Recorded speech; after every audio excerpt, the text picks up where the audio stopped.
Bismillahirrahmanirrahim. Assalamualaikum warahmatullahi wabarakatuh. Alhamdulillahi rabbil alamin.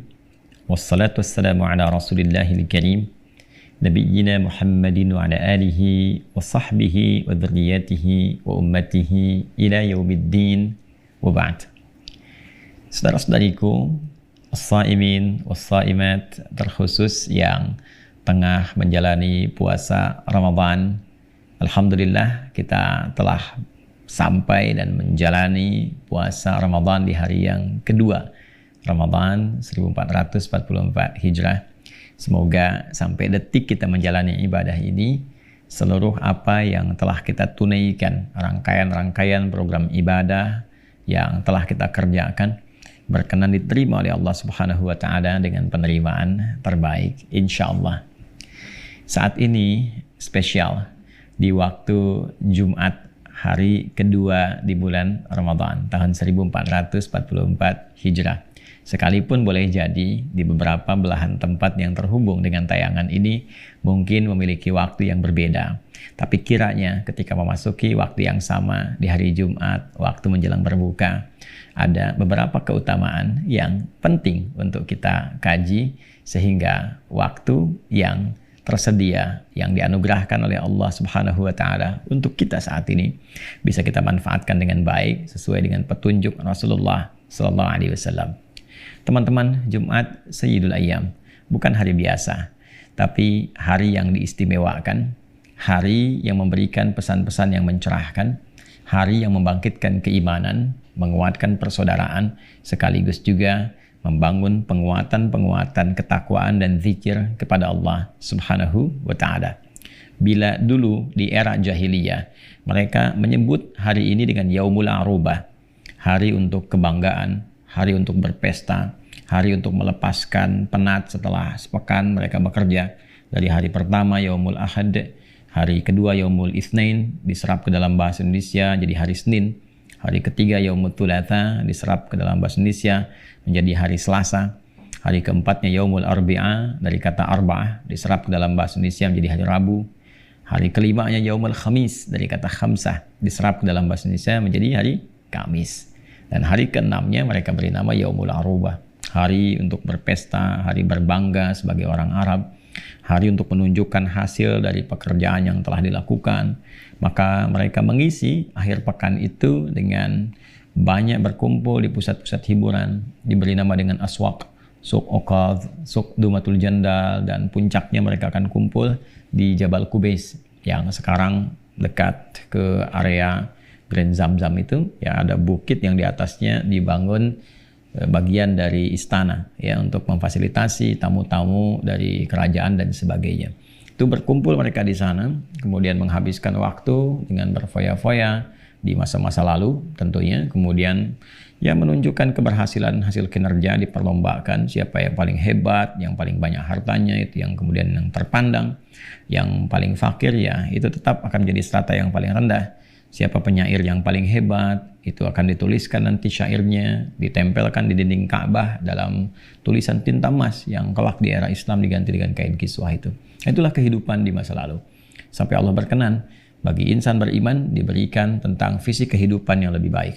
Diberikan petunjuk bagaimana mengelola aktivitas, membuat program yang terukur, dan tentunya membedakan antara yang sudah beriman dengan yang belum beriman. Bagaimana karakter hidupnya, bagaimana visi hidupnya, dan bagaimana misi itu ditata dalam bentuk program yang terukur, terarah, mencerahkan, dan berkemajuan. Maka turunlah kemudian surah ke-62, surah Al-Jumu'ah itu, yang sekaligus merubah namanya dari Arubah menjadi Jumu'ah untuk insan beriman. Ya ayyuhalladzina amanu, hai semua yang telah menyatakan dirinya beriman pada Allah Subhanahu wa Ta'ala, baik laki-laki, perempuan, besar, kecil, tua, muda, dan seterusnya. Ya, idza nudiya lis-salati min yaumil jumu'ati. Nah, ini yang paling menarik, Allah rubah dulu namanya menjadi Jumu'ah. Jika sudah ada seruan yang sampai kepada kalian, kan, di hari Jumat itu untuk membangun konektivitas dengan Allah Subhanahu wa Ta'ala, menunaikan ibadah, kan? Poin terpenting yang pertama adalah namanya berubah menjadi Jumu'ah. Kan? Ini sifat yang paling dasar yang akarnya terambil dari kata al-jama', jim, mim, kemudian ain. Dari situ ada jami', tempatnya menghimpunnya. Orangnya mujtama' al-islami. Kemudian sifatnya disebut dengan Jum'ah. Bukan sekedar berkumpul. Ya, Jumat itu punya sifat berkumpul, mengenali siapa yang berkumpul, kemudian saling mengisi, saling memberikan, kemudian perhatian, ya, saling membantu dan sebagainya. Itulah Jum'ah. Karena itu sifat orang-orang beriman yang sudah masuk Islam, maka dia mengenal saudaranya dengan pengenalan yang baik. Bukan sekedar kumpul-kumpul, tapi dia tahu siapa yang hadir di sampingnya. Latihan Jumat mengajarkan kenal siapa yang duduk samping kanan, samping kiri. Diterapkan dalam kehidupan, kenal tetangga kita sehingga kita sering merasakan. Ya, itulah hadis-hadis yang kemudian sampai kepada kita bahwa Muslim satu dengan Muslim lainnya saling menguatkan. Kalau berada dalam kondisi yang sakit, bagikan satu tubuh yang saling merasakan. Latihannya itu lewat praktikan ibadah. Ya, saling mengenal, tahu, saling membantu, memberi solusi. Ada dokter yang hadir Jumatan, ada pasien yang nggak bisa ke rumah sakit, diberikan solusi. Ada yang nggak dapat lapangan pekerjaan, ada yang orang datang punya banyak lapangan, saling mengisi. Itulah Jumat. Dan dalam saat yang bersamaan, kita diminta fas'au ila dzikrillah. Bergegaslah untuk zikrullah. Mengingat kembali tentang visi kehidupan kita yang barangkali belum terkoneksi, belum ingat Allah selama beraktivitas. Kerja saja, kan sibuk berangkat malam, ya ada yang berangkat malam, ada bahkan masih gelap sebelum subuh udah berangkat, kan pulangnya gelap lagi, ya semua dihabiskan untuk dunianya, tapi cita-cita pengen masuk surga, surganya pengen surga Firdaus, kan tata kembali, jangan-jangan selama ini porsi dunia terlalu banyak sehingga lupa dengan akhirat. Ya ingat akhirat bukan berarti melupakan dunia, karena mengejar akhirat itu jalannya dengan dunia, ya kan aktivitas kita di dunia sekarang. Cuman value-nya kita jadikan punya nilai akhirat. Itu yang disebut dengan hasanah itu. Rabbana atina fid dunya hasanah fil akhirati hasanah. Saat yang bersamaan silahkan bekerja. Tapi juga jangan lupakan sholat. Jangan lupakan interaksi dengan Al-Quran. Niatkan sholat untuk kepentingan ibadah. Sehingga kita terkoneksi dengan Allah. Dibimbing. Bagaimana caranya jujur dalam bekerja. Disiplin dalam menetapkan waktu. Ya. Kemudian juga menjalani dengan baik dan benar. Sabar. Itu bagian dari ibadah. Sehingga ketika Anda bekerja pun punya nilai di sisi Allah. Ya, diberikan catatannya, diberikan nilai kebaikan, diberikan pahalanya. Nah, itu yang idealnya terjadi. Tapi boleh jadi ada satu bagian etapa kehidupan di hari-hari yang dijalani kita lupa dengan itu. Dan lupa bahwa bekal untuk kembali kepada Allah bukan bekal yang kita kumpulkan secara materi duniawi. Karena saat pindah ke alam kubur pun bukan pakaian ini akan dikenakan. Bukan perangkat kemewahan dunia yang telah diraih. Tapi bekal yang berbeda. Yang value aktivitas dunia itu yang kita bawa ke alam kubur, yang dikenal dengan amal saleh. Ya, saleh itu value-nya, amal itu perbuatannya. Di saat yang bersamaan Anda berangkat kerja tapi Anda niatkan ibadah, punya value akhirat. Ya, Anda kemudian bekerja dan diniatkan hasilnya berbakti kepada kedua orang tua, memberikan harta yang halal untuk keluarga supaya mereka bisa beraktivitas dengan baik, kenal dengan Allah, jadi energi, jadi ibadah di situ. Anda bangun jalan diniatkan sebagai ibadah, orang lewat pakai untuk ke masjid, untuk berbuat baik, Anda punya nilai pahalanya. Itulah value-nya, itu yang dibawa pulang. Karena itu, setiap Jumat tadi ingatkan, fas'au ila dzikrillah, ingat lagi, tujuan hidup ini mau kemana? Apa yang telah dilakukan selama ini, sampai tiba Ramadan, di Jumat yang pertama. Renungkan kembali, kenapa kita hadir di dunia ini, mau kemana arahnya? Apa yang harus kita lakukan? Maka, di antara hal yang menjadikan hasil dari renungan kita itu mengembalikan kepada Allah Subhanahu wa taala untuk diberikan pencerahan kembali. Dibimbing supaya bisa menata lagi jalan hidup yang benar. Diberikan pencerahan-pencerahan Rabbani yang bisa menjadikan hati menjadi teduh kembali. Kemudian pikiran kita bisa meramu kembali aktivitas dan merencanakan dengan baik yang bisa dieksekusi oleh fisikal kita. Di titik ini, maka Islam mengajarkan kita untuk mulai terkoneksi dengan Allah Subhanahu wa taala melalui tuntunan doa. Doa bagian dari ibadah yang menyambungkan kita kepada Allah Subhanahu wa taala untuk memohon petunjuk-petunjuk, pencerahan-pencerahan, ketenangan-ketenangan yang kembali merefresh keadaan diri kita untuk mulai memprogramkan amal-amal kebaikan yang menghadirkan kesuksesan dunia sekaligus membawa value kebahagiaan akhirat. Dunianya sukses, akhiratnya bahagia.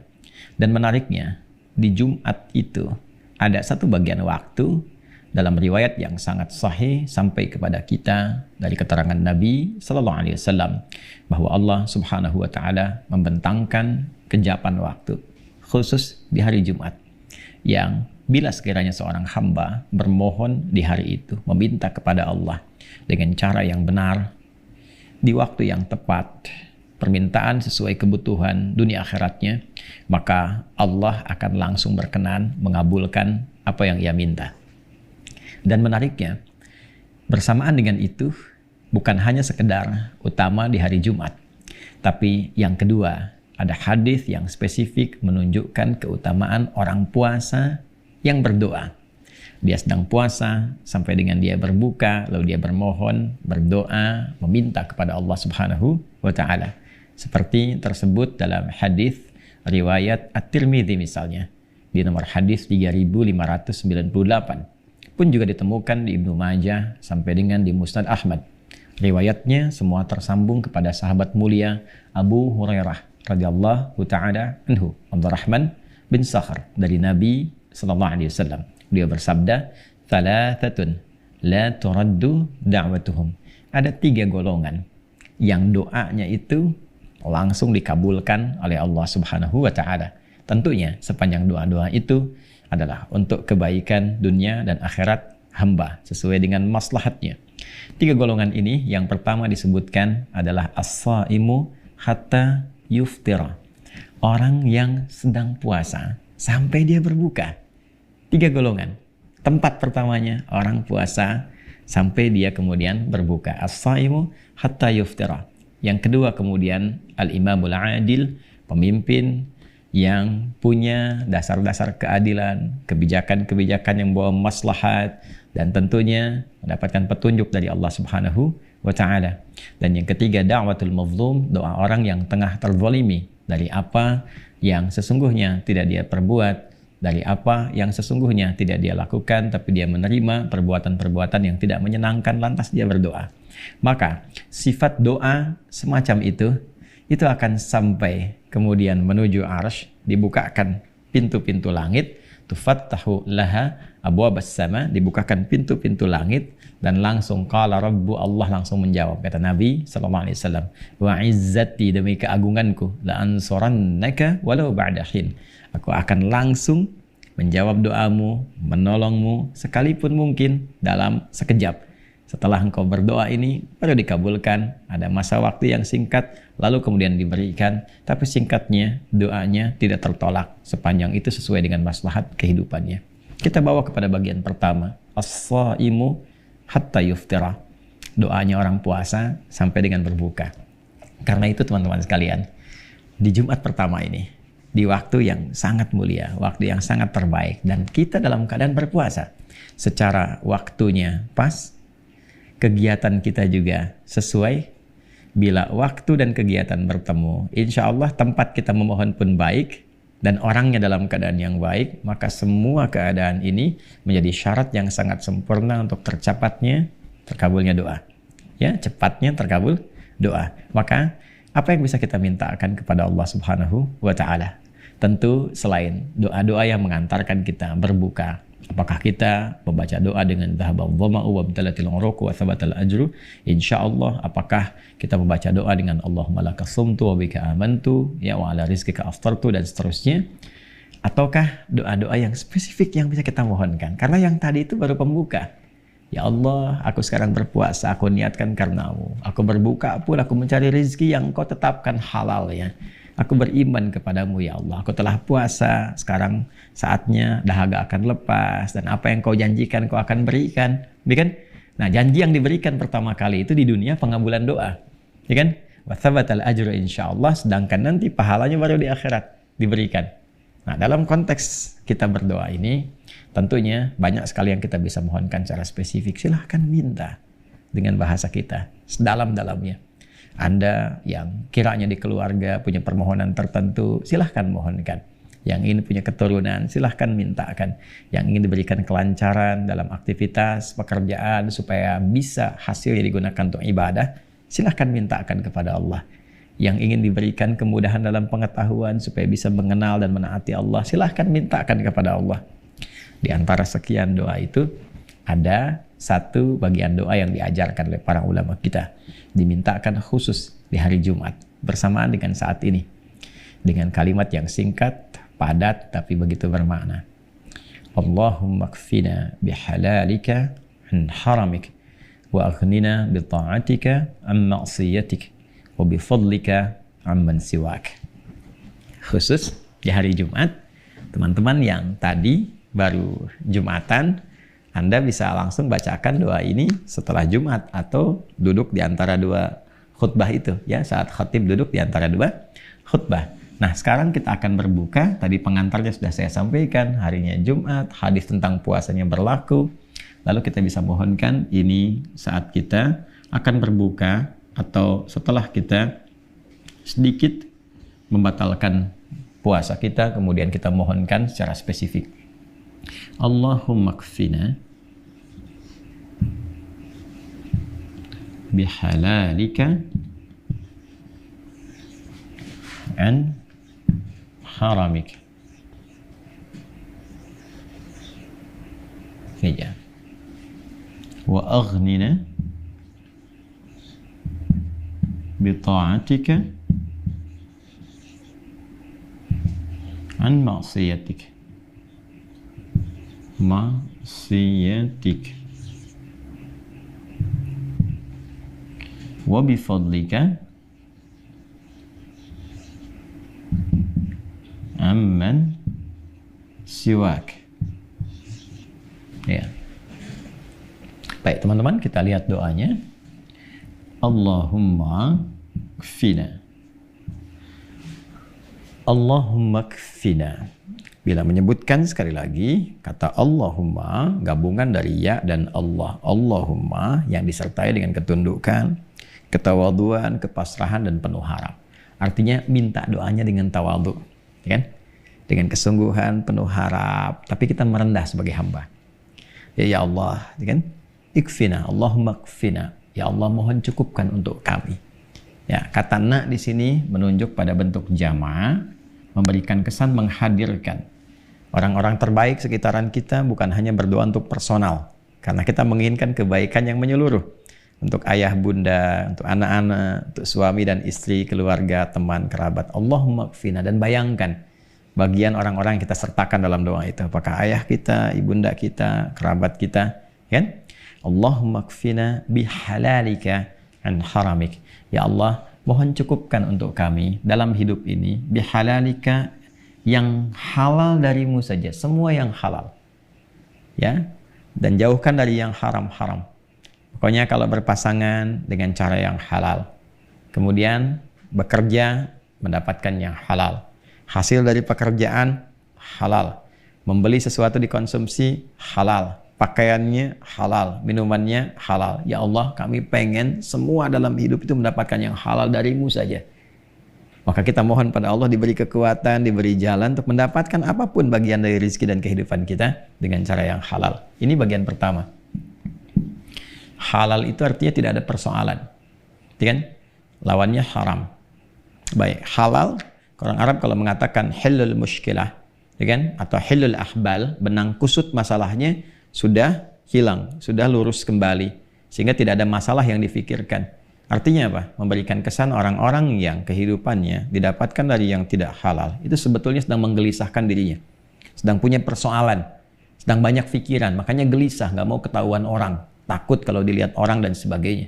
Karena itu kita meminta yang halal sekaligus memohon supaya terhindar dari masalah. Karena itu rumus cepatnya, simpelnya, kalau Anda ingin tenang, nggak banyak pikiran, nggak banyak masalah, maka selalu lekat dengan yang halal. Bekerja dengan cara yang baik, jangan korupsi, nanti gelisah, ya, nanti takut ketemu orang, takut ketahuan, ya kan, ditutup-tutupi dan sebagainya. Jangan banyak berbuat masalah, mencela orang, memprovokasi, Anda akan gelisah pada akhirnya, ya kan? Nah, karena itu kita minta petunjuk pada Allah, memohon yang halal dalam saat yang bersamaan, dijauhkan dari persoalan yang menggelisahkan. 2, wa aghnina, dan mohon kaya akan kami, bi ta'atika an ma'siyatik, supaya mampu mengumpulkan ketaatan paripurna kepadamu. Jadi bukan minta kaya materi itu, ya kan? Ya, kaya materi sudah biasa, semua hamba berlomba, tapi kekayaan untuk menjadi taat, Yang dengan ketaatan itu semua bentuk capaian dunia bisa diarahkan pada yang maslahat. Kalau orang taat itu kaya, maka kekayaannya dipakai untuk hal-hal yang baik dalam menaati Allah. Sedangkan Allah kan perintahnya semua baik. Dia kan bersedekah, berzakat, berbagi, ya, membuat sesuatu yang sifatnya produktif, yang positif. Jadi menaati Allah itu pasti jadi orang baik. Ya, coba lihat orang jahiliyah ketika beriman menaati Allah jadi orang baik kan? Khairu ummah. Ya kan? Makanya kita punya konsep dalam harta itu bagaimana harta yang menyukseskan, membahagiakan, bernilai. Orang kalau punya kedudukan, saat yang bersamaan dia orang taat, kedudukannya dipakai pada yang baik-baik. Kebijakannya baik, membawa maslahat, mencerahkan, berkeadilan. Ya kan? Nah inilah ketaatan. Jadi kita diminta oleh Nabi diajarkan, ya kan? Untuk membangun ketaatan yang lebih, ketakwaan yang tinggi. Lalu para ulama mengajarkan, menyambut itu dengan doa, mengajarkan kepada kita, minta kaya dalam ketaatan. Itu yang mahal. Kaya dalam harta udah banyak, tapi kaya dalam kebaikan, ya itu yang mahal. Dijaga dari maksiat, ujung kepala sampai ujung kaki. Ya Allah, kami minta di Jumat ini dijaga dari maksiat, ujung kepala sampai ujung kaki, sehingga lahirnya bersih, wafatnya juga bening. Ya? Terakhir, wa bifadlika amman siwak. Dan kami berharap semua yang utama darimu saja ya Allah. Ini kalimat singkat tapi padat. Ya, kita meminta supaya hati kita ditautkan dengan tawakal yang tinggi kepada Allah, tidak bergantung pada manusia. Sehingga kalau cari kerja tidak harus berharap pada manusia, ya kan?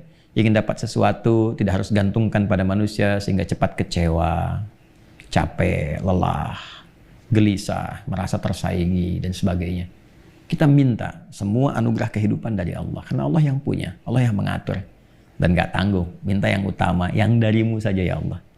Kalimat ketiga ini sebetulnya kalau kita mohonkan dengan benar, maka akan mendapatkan cahaya Rabbani dalam jiwa kita yang melahirkan kedalaman yang sangat luar biasa, dan dengan kedalaman itu mendapatkan ketenangan dalam kehidupan kita.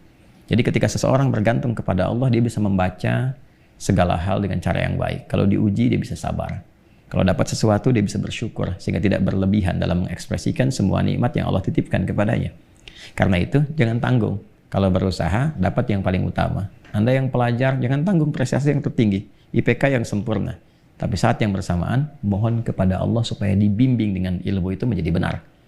Ilmu yang dikuasai oleh nafsu, karena keinginan manusia saja, itu cenderung merusak. Atau paling tidak, hanya mendekatkan pada materi yang memenuhi keinginan nafsu.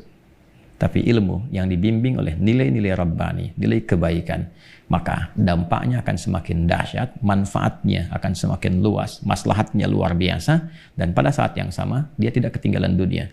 Meminta yang utama, tapi dalam saat yang bersamaan, kita minta dijaga ya oleh Allah Subhanahu wa Ta'ala dari segala hal yang mampu memalingkan kita dari Allah Subhanahu wa Ta'ala. Maka inilah spesifik doa di hari Jumat yang seringkali diajarkan oleh para ulama kita kepada kita, dan sekarang bertepatan dengan Ramadan.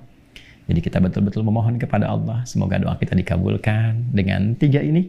Insya Allah kalau suami jadi suami yang utama, taat, istri juga demikian. Kalau jadi pekerja, pegawai, pebisnis, birokrat, diplomat, apapun itu, menjadi orang yang baik. Kemudian juga orang-orang yang mendapatkan keutamaan dan mencari segala hal dengan cara yang benar dan halal. Ramadan harus mampu merubah kita. Bila pada hari kedua ini belum ada perubahan dalam puasa kita, segera dievaluasi. Sudah warning, ya, sedang diingatkan, hati-hati, hati-hati. Karena belum tentu kita bisa mendapatkan hari esok. Semoga hari ini ada doa terbaik yang bisa kita mohonkan, ada jawaban terbaik yang bisa kita dapatkan, dan ada perubahan terbaik yang dapat kita tunjukkan kepada Allah Subhanahu wa Ta'ala bahwa kita memang layak untuk mendapatkan Ramadan di tahun ini yang mentransformasikan diri kita, merubah kita menjadi hamba yang lebih taat. Allahumma taqabbal minna innaka antas sami'ul alim wa tub 'alaina innaka antat tawwabur rahim. Allahumma kfina bihalalika an haramik wa aghnina bi ta'atika an ma'siyatik wa bi fadlika amman siwak. Duhai Allah, kami bermohon anugerahkan dan cukupkan kepada kami segala yang halal darimu saja, dan jauhkan kami dari segala yang haram yang tidak Engkau sukai. Ya Allah, anugerahkan kekayaan taat pada diri kami, yang dengan itu kami mampu menjadi hamba yang baik dalam pandangan-Mu. Jauhkan kami dari segala perbuatan yang Kau larang. Duhai Allah, anugerahkan segala keutamaan yang mampu kami dapati dalam hidup ini, yang semua bersumber dari petunjuk dan kebaikan dari-Mu. Kami bertawakal kepadamu dan kami memohon segala kebaikan yang telah Engkau tetapkan. Rabbana atina fid dunya hasanah wa fil akhirati hasanah wa qina adzabannar. Duhai Allah, anugerahkan segala kebaikan di dunia ini yang mampu kami capai dan kemuliaan di akhirat yang mampu kami raih, dan jadikan Ramadan kami sampai detik ini Ramadan yang mampu merubah kami lebih bertakwa dalam pandangan-Mu. Bifadlika subhana rabbika rabbil izzati amma yasifun wa salamun alal mursalin wa akhiru da'wana subhanakallahumma wa bihamdika asyhadu an la ilaha illa anta nastaghfiruka wa natubu ilaik. Alhamdulillahirabbil alamin. Assalamualaikum warahmatullahi wabarakatuh.